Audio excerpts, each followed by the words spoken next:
One suggestion I always share with people who are just beginners is that you are better off not investing in individual companies on day one. The quickest and lowest effort way for a beginner to start investing is to look into these things called index funds. Index funds are a great option, especially if you want to start investing without having to be incredibly lucky or having to check the news every day. Instead, with index funds, you pretty much just set it and forget it. Even Warren Buffett, who is arguably the greatest investor of all time, said that most investors, both institutional like hedge funds and individuals, will find that the best way to own stocks is through an index fund. But Vincent, what the heck is an index fund? The easiest way to understand what it is to break the word index fund into two cards. Starting with index. An index is just a list of companies. You've probably heard of the S&P 500 before. The S&P 500 is an index. It's basically a list of the top 500 largest companies in the US. Now, a fund is essentially a pot of money that is pooled together from a bunch of investors like you and me, and this pooled money is then used to buy something.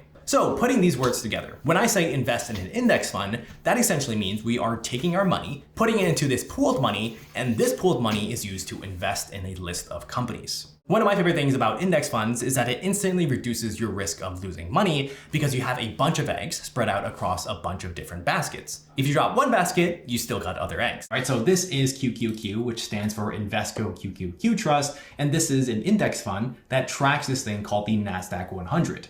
And the NASDAQ 100 is essentially a list of the 100 largest tech companies in the US. So the top 10 holdings, which constitutes around 52.92% of the total assets in this index fund. The top 5 is including NVIDIA, Microsoft, Apple, AVGO, Amazon, and so on and so forth. Now, what this means is NVIDIA makes up around 10% of this entire index fund. In other words, when you invest in an index fund like QQQ, you are essentially investing in all these different companies. One thing to keep in mind when investing in index funds is that they all come with fees. And in the investing world, this is called an expense ratio. These fees cover things like admin costs, maintenance costs, whatever the fund needs to manage itself. For example, if we invest in a fund with an expense ratio of 1% and we have $100K in that fund, that means that we'll pay $1,000 per year in fees. Generally, a 1% expense ratio is considered pretty high, but the good news is there are index funds out there that I'll share with you later in the video that have a very low expense ratio, like around 0.1 to 0.5%,